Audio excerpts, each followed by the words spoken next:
The room smelled of roses and expensive perfume, an artificial sweetness layered over something rotting beneath. I straightened my tie. It was my daughter's wedding day. I had arrived alone.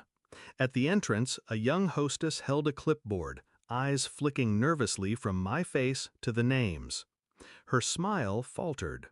"Your name, sir?" I gave it. Calm, steady. Her brow furrowed, a glance toward the maitre d' who approached. "I'm sorry, your name isn't on the list." A pause. A flicker of cold amusement tightened my chest. I stepped aside. My wife, soon-to-be ex-wife, glided past in her emerald gown, lips curled. "Did you really think you were invited?" she murmured, voice low, sweet poison. "Strangers aren't allowed." I looked at her, the woman I had built a life with, who now stood between me and my daughter, as if I were nothing more than an outsider. I smiled. The game had already begun. It started months ago. A shift in her gaze when she thought I wasn't watching. Late-night calls answered in hushed tones. Credit card charges that didn't add up. My daughter's silence, once warm, now brittle. A message, accidentally left open on her laptop. "He still doesn't know. After the wedding, I'll tell him everything." I read it once, twice. Each word sank in slow, deliberate waves. A stranger's name, a number I didn't recognize. And beneath it, threads of a deeper betrayal. Not just infidelity, not merely another man, but something far colder. My daughter, kept from me. My place, erased. By the woman I once trusted most. I closed the laptop. No confrontation, no outburst. I would not be played by emotion. I began to watch. Every move, every call. I traced bank statements, quiet inquiries through discreet channels. I found the number, a corporate lawyer, a man with no reason to know my wife. Except he did, for years. But it wasn't the affair that consumed me. It was the intent. My daughter, a pawn. My role as father, rewritten. She had filed paperwork months ago.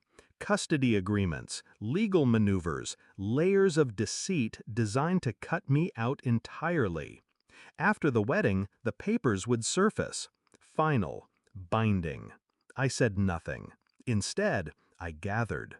Phone records, emails, one paternity test, quietly ordered.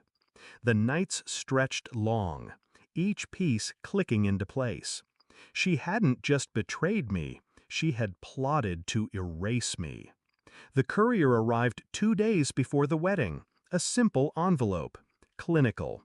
Results, 99.99% probability. Paternity confirmed. She had lied to him, lied to everyone.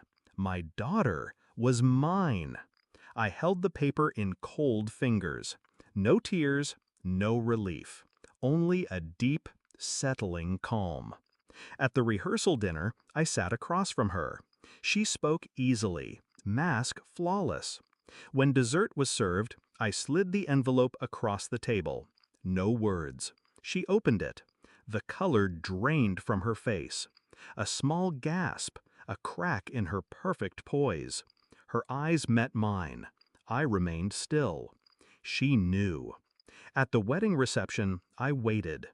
When the staff denied me entry, her smirk was almost triumphant. "Did you really think you were invited?" I smiled. "I never intended to stay," I said softly. From my pocket, I drew a small velvet box. Not for her, for my daughter. I handed it to the maitre d'. "Deliver this to the bride, immediately."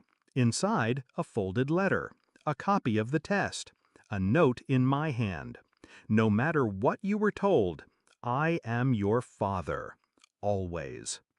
Then I turned and walked away. Not a scene, not a shout. A move, deliberate, unstoppable. The truth would arrive in her hands, at the height of her day, and the poison my wife had spent years crafting would turn back on her. I drove in silence. No music, no words. The city lights blurred past. Behind me, the wedding would unravel, slowly, painfully. She would scramble to contain it, but some truths, once loosed, could not be buried. I felt nothing for her now, not hate, not sadness, only clarity.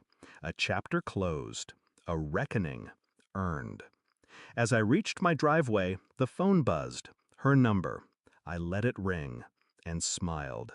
Some strangers you make yourself.